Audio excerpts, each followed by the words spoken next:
جہاں تک پاکستان کی جماعتوں کا تعلق ہے، ان کے لیے میں حضرت اقدس مسیح موعود علیہ الصلوۃ والسلام کے چند اقتباسات پڑھ کر سناتا ہوں، اور مخاطب خاص طور پر تو وہ ہیں، لیکن باقی جماعت کے لیے بھی اس میں بڑے سبق ہیں اور گہری نصیحتیں ہیں جن پر عمل کر کے اللہ تعالیٰ توفیق عطا فرمائے تو انسان بہت ترقی کر سکتا ہے۔ حضرت اقدس مسیح موعود علیہ الصلوۃ والسلام فرماتے ہیں، یہ 3 اقتباس میں نے چنے ہیں: روز روشن کے ظہور سے پہلے ضرور ہے کہ خدا تعالیٰ کے فرستادوں پر سخت آزمائشیں وارد ہوں اور ان کے پیرو اور جانشین بھی بخوبی جانچے اور آزمائے جائیں، تا خدا تعالیٰ سچوں اور کچوں اور ثابت قدموں اور بزدلوں میں فرق کر کے دکھلا دے۔ عشق اول سرکش و خونی بود، تا گریزد ہر کے بیرونی بود۔ پھر فرماتے ہیں، یہ ابتلا اس لیے نازل نہیں ہوتا کہ وہ ان کو ذلیل و خوار اور تباہ کرے یا صفحہ عالم سے ان کا نام و نشان مٹا دے، کیونکہ یہ تو ہرگز ممکن ہی نہیں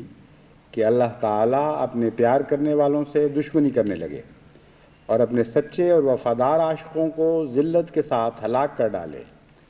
بلکہ حقیقت میں وہ ابتلا کہ جو شیر ببر کی طرح اور سخت تاریخی کی مانند نازل ہوتا ہے، اس لیے نازل ہوتا ہے کہ تا اس برگزیدہ قوم کو قبولیت کے بلند مینار تک پہنچا دے اور الہی معارف کے باریک دقیقے ان کو سکھا دے۔ یہی سنت اللہ ہے جو قدیم سے خدا تعالیٰ اپنے پیارے بندوں کے ساتھ استعمال کرتا چلا آیا ہے۔ یہاں جو شیر ببر کی طرح ابتلا کے آنے کا ذکر ہے، اس ضمن میں مجھے 2 خوابیں بھی یاد آ گئیں جو پاکستان سے 2 مختلف بزرگوں نے لکھ کر بھیجی، اور جیسا کہ میں نے بیان کیا تھا، یہ ایک عجیب خدا تعالیٰ کی طرف سے توارد ہو رہا ہے کہ ایک ہی مضمون کی خوابیں جو آگے پیچھے پہلے نہیں آیا کرتی تھیں لوگوں کو، وہ ایک ہی دن مجھ تک پہنچتی ہیں، اور پھر وہ اکٹھا مضمون ظاہر ہو کر پھر اس کے بعد وہ مضمون بدل جاتا ہے، پھر اور کے مضمون کی خوابیں آنی شروع ہو جاتی ہیں۔ تو ایک ہی دن 2 مختلف بزرگوں نے خوابیں دیکھی کہ شیر ببر کو مارا ہے انہوں نے، اور خواب کی طرز ایسی تھی جو ان کے لیے حیرت انگیز تھی، اور شیر کو پھر وہ بعض جگہ بند کیا ہے، اور جب وہ انہوں نے دیکھا ہے تو وہ خود ہی مر چکا ہے، اور ایک جگہ اس کو ویسے مارا ہے۔ تو علم تعبیر کی روح سے فاسق اور فاجر حاکم کو بھی شیر کہا جاتا ہے جو ظلم کی راہ اختیار کرے، لیکن حضرت مسیح موعود علیہ الصلوۃ والسلام نے جب یہ جہاں فرمایا ہے کہ شیر ببر کی طرح ابتلا نازل ہوتا ہے، اس وقت مجھے پھر صحیح تعبیر سمجھ آئی کہ مراد یہ ہے کہ یہ ابتلا جو شیر ببر کی طرح نازل ہو رہا ہے، گویا کھا جائے گا اور ہلاک کر دے گا، یہ ابتلا خود ہلاک ہونے والا ابتلا ہے۔ پھر حضرت اقدس مسیح موعود علیہ السلام فرماتے ہیں، اگر ابتلا درمیان میں نہ ہوتا تو انبیاء اور اولیاء ان مدارج عالیہ کو ہرگز نہ پا سکتے کہ جو ابتلا کی برکت سے انہوں نے پا لیے۔ ابتلا نے ان کی کامل وفاداری اور مستقل ارادے اور جاں فشانی کی عادت پر مہر لگا دی اور ثابت کر دکھایا کہ وہ آزمائش کے ذلائل کے وقت کس اعلیٰ درجہ کا استقلال رکھتے ہیں اور کیسے وفادار اور عاشق صادق ہیں کہ ان پر آندھیاں چلیں اور سخت تاریکیاں آئیں اور بڑے زلزلے ان پر وارد ہوئے اور وہ ذلیل کیے گئے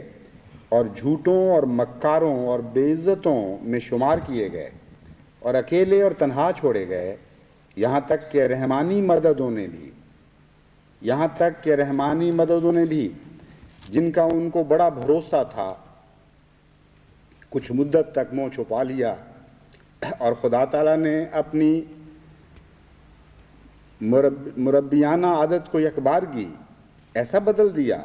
کہ جیسے کوئی سخت ناراض ہوتا ہے،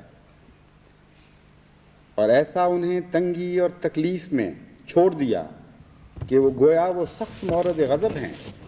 اور اپنے تئیں ایسا خشک سا دکھلایا کہ گویا وہ ان پر ذرا مہربان نہیں بلکہ ان کے دشمنوں پر مہربان ہے، اور ان کے ابتلاؤں کا سلسلہ بہت طول کھینچ گیا، ایک کے ختم ہونے پر دوسرا اور دوسرے کے ختم ہونے پر تیسرا ابتلا نازل ہوا۔ غرض جیسے بارش سخت تاریک رات میں نہایت شدت اور سختی سے نازل ہوتی ہے، ایسا ہی آزمائشوں کی بارشیں ان پر ہوئیں، بلکہ جتنا مصائب و شدائد کا باران ان پر پڑتا گیا اتنا ہی انہوں نے آگے قدم بڑھایا، اور جس قدر وہ توڑے گئے اسی قدر وہ مضبوط ہوتے گئے، اور جس قدر انہیں مشکلات راہ کا خوف دلایا گیا